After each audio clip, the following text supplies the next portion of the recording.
पाकिस्तान ऐं IMF विच में स्टाफ सतह ते मुआहिदो तइ थी वियो। IMF जी पधिराई मूजिबि मुआहिदे जी हतमी मंज़ूरी IMF जो एग्ज़ीक्यूटिव बोर्ड ॾींदो।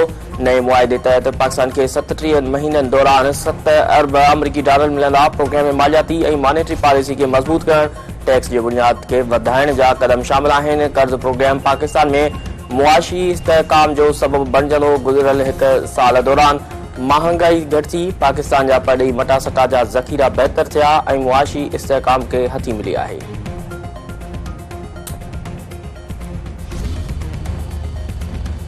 सुप्रीम कोर्ट औरतुनि ऐं अक़लियतुनि जूं मख़सूस सीटूं तहरीक इंसाफ़ खे ॾियण जो हुकुम ॾेई छॾियो। सुन्नी इत्तेहाद काउंसिल जी मख़सूस सीटूं ॾियण जी दरख़्वास्त रद्द। पार्लियामेंट ऐं सूबाई असेंबलियुनि में तहरीक इंसाफ़ जी सियासी पार्टी तौरु हैसियत बहाल। इलेक्शन कमीशन ऐं पेशावर हाई कोर्ट जा फ़ैसिला कालदम करार। मख़सूस सीटूं विरहाइण जी हिदायत। PTI खे 15 ॾींहनि अंदरि मख़सूस सीटुनि लाइ नालनि जी बि लिस्ट ॾियण जो हुकुम। सुप्रीम कोर्ट पंहिंजे फ़ैसिले में चयो आहे त चूंड निशान न मिलण ते कंहिं सियासी पार्टी खे चूंड हिसो वठण खां रोके नथो सघिजे। PTI सियासी पार्टी हुई ऐं रहंदी। PTI मेंबरनि खे ग़लति नमूने आज़ाद डिक्लेयर करार ॾिनो वियो। इलेक्शन कमीशन पंहिंजी ज़िम्मेवारी पूरी न करे सघी। तहरीक इंसाफ़ पार्लियामेंट ऐं सूबाई असेंबलियुनि में मख़सूस सीटुनि जी हक़दार आहे।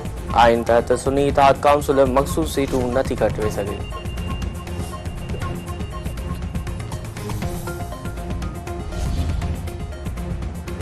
हुकूमत मख़सूस सीटुनि बाबति फ़ैसिले ते नज़रसानी दरख़्वास्त जो इशारो ॾेई छॾियो। सुप्रीम कोर्ट जो फ़ैसिलो सियासी आहे। हुकूमत खे को बि ख़तरो नाहे।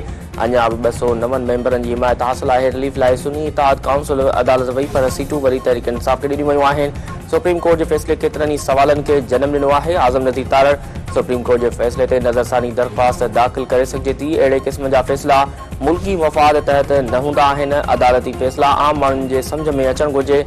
फ़ैसिले में धुर जेको घुरियो ई न हो उहो बि उन खे ॾिनो वियो। वज़ीर आज़म जो सलाहकार राणा सनाउल्लाह।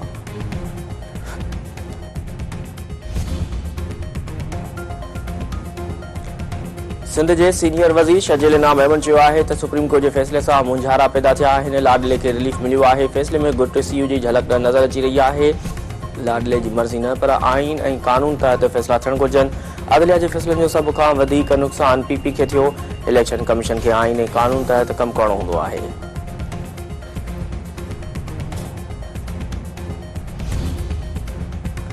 शिकारपुर भरिसां नापरकोट थाणे जी हद बेगारी केनाल वटां 3 ॼणा मुबैना अगवा अणॼातल हथियारबंद ॻोठ यार मोहम्मद बिजराणी वासी नवाब अली मुश्ताक ऐं नज़ीर अहमद बिजराणी खे अगवा करे विया।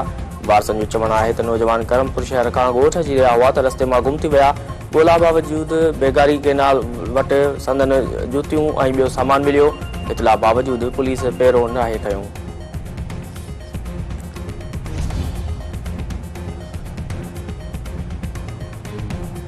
ऐं ग़ज़ा में मासूम फ़लस्तीन जो क़त्लेआम जारी। इसराइली फोर्सिस खे ग़ज़ा ते बमबारी में वधीक 9 फ़लस्तीनी शहीद। इसराइल विच में घरनि में के निशानो बणायो।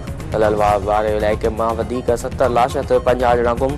शहीदनि जो मजमूई अंग 38,645 थी वियो। 88,295 माण्हू ज़ख़्मी थी चुका।